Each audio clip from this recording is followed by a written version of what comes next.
नवरात्रि देवी महात्म्य की पौराणिक कथा। सम्मानीय मित्रों, सादर नमस्कार प्रणाम। सनातन धर्म के महापावन ग्रंथ मार्कंडेय पुराण में वर्णित देवी महात्म्य की कथा का आज हम श्रवण करेंगे।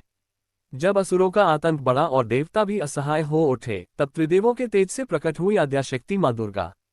इसी प्रसंग में शास्त्र कहता है, ततः क्रुद्धा महाशक्ति सृजमासात् नः तनुम् यया सहासुर देवी सशक्तम समयुधयत्। आइए अब हम इस पौराणिक सत्य कथा का दिव्य वर्णन आरंभ करते हैं।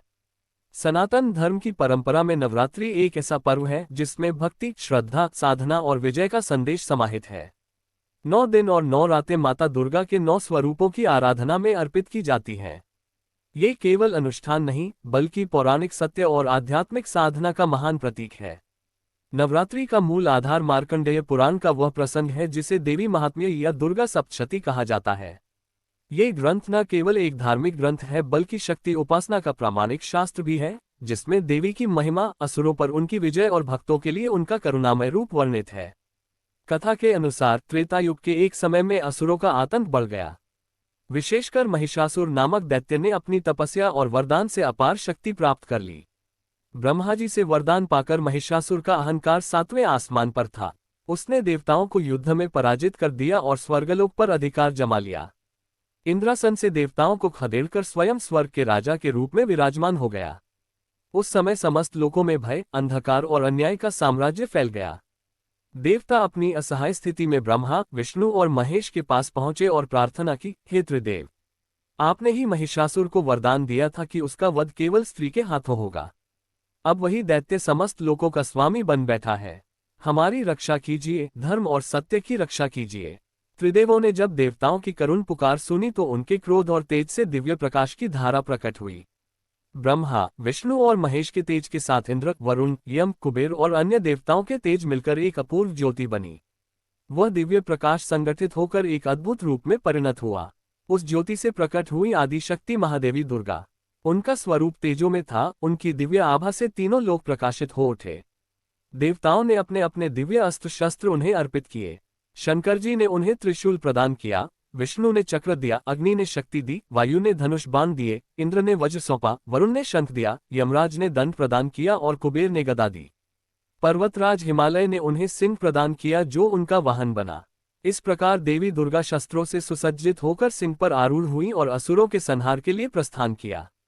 महिषासुर ने जब इस नई शक्ति के प्राकट्य की सूचना सुनी तो उसका अभिमान और भी बढ़ गया। उसने अपने असुर सेनापतियों को आदेश दिया कि वे उस देवी को युद्ध के लिए ललकारें। देवी दुर्गा ने गर्व और अन्याय से भरे उन असुरों का सामना किया और उनका संहार प्रारंभ किया। ये युद्ध अद्भुत और महायुद्ध कहलाया।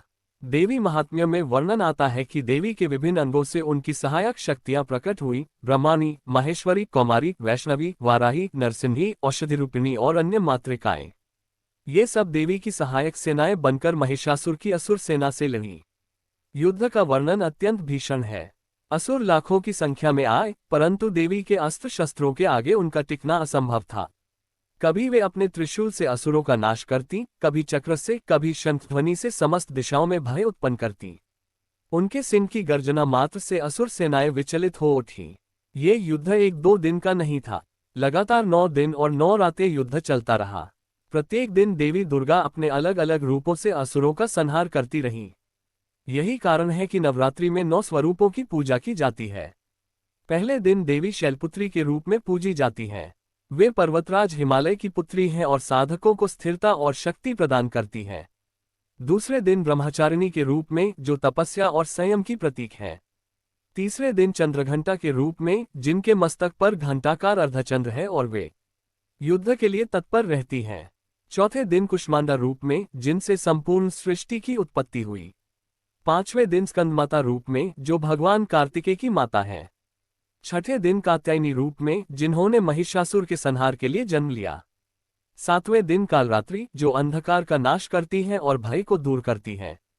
आठवें दिन महागौरी, जो तपस्या से गौरवर्ण प्राप्त कर भक्तों को शांति देती है।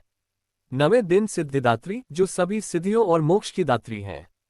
इन 9 दिनों में देवी अपने अपने रूप से असुरों का संहार करती रहीं। अंततः नवमी की रात को महिषासुर स्वयं सिंह के समान बलवान रूप में आया।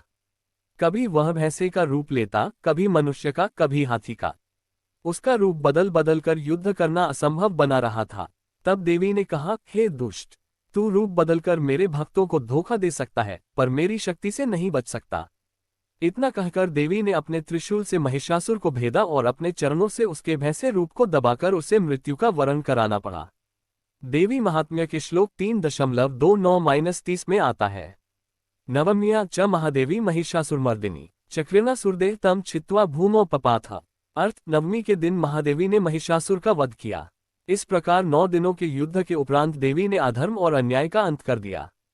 दशमी के दिन देवताओं और ऋषियों ने मिलकर उनकी विजय का उत्सव मनाया। यही दिन आज भी विजयादशमी या दशहरा कहलाता है। नवरात्रि का पर्व हमें ये स्मरण कराता है कि जब भी अन्याय, अहंकार और अधर्म बढ़ेगा, तब शक्ति स्वरूपा माता दुर्गा अपने भक्तों की रक्षा के लिए अवश्य प्रकट होंगी। ये पर्व केवल व्रत और उपवास का अवसर नहीं है, बल्कि आत्मबल और साधना का समय है। 9 दिन साधक तपस्या और संयम से अपने भीतर की दुष्ट प्रवृत्तियों का दमन करते हैं और दशमी को विजय प्राप्त करते हैं। नवरात्रि के साथ लोक सांस्कृतिक परंपराएं भी जुड़ी हैं। कहीं गरबा और डांडिया खेले जाते हैं, कहीं रामलीला का आयोजन होता है, कहीं दुर्गा पूजा पंडालों में भव्य प्रतिमाएं स्थापित होती हैं। परंतु इसका मूल भाव एक ही है, अधर्म पर धर्म की विजय और असुरता पर देवत्व का उदय। 9 अंक का महत्व भी यहाँ स्पष्ट है। नवग्रह, नवदुर्गा, नवरात्रियां ये सब पूर्णता और सिद्धि के प्रतीक हैं।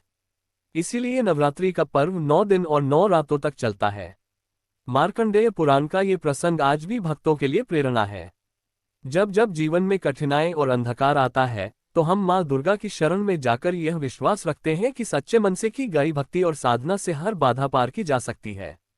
अतः नवरात्रि केवल एक धार्मिक उत्सव नहीं है, यह एक आध्यात्मिक यात्रा है। ये पर्व हमें ये सिखाता है कि शक्ति हमारे भीतर ही है, बस हमें साधना और श्रद्धा से उसे जगाना होता है।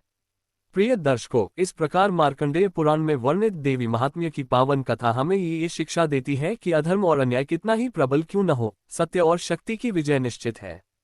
नवमी के दिन माता ने महिषासुर का वध कर धर्म की रक्षा की और विजयादशमी का पर्व स्थापित हुआ। अतः हम सभी को चाहिए कि श्रद्धा, भक्ति और साहस के साथ माँ दुर्गा की शरण लें, शक्ति का स्मरण करें और धर्ममार्ग पर चलें। माँ जगदम्बा हम सब पर अपनी कृपा और आशीर्वाद बनाए रखें। प्रिय भक्तों, यदि आपको ये पौराणिक कथा और माँ दुर्गा का दिव्य स्वरूप पसंद आया हो, तो कृपया इसे लाइक और शेयर जरूर करें। आपके समर्थन से हम और भी ऐसी धार्मिक और शास्त्र सम्मत कथाएं आपके लिए ला सकेंगे। साथ ही हमारे चैनल को सब्सक्राइब करें और बेल आइकॉन दबाएं, ताकि आने वाले नवरात्रि, देवी महात्म्य और अन्य पौराणिक कथाओं की जानकारी सबसे पहले आपको प्राप्त हो। माता जगदम्बा आपकी भक्ति स्वीकार करें और जीवन में शक्ति, साहस और धर्म की वृद्धि करें। जय माता दी।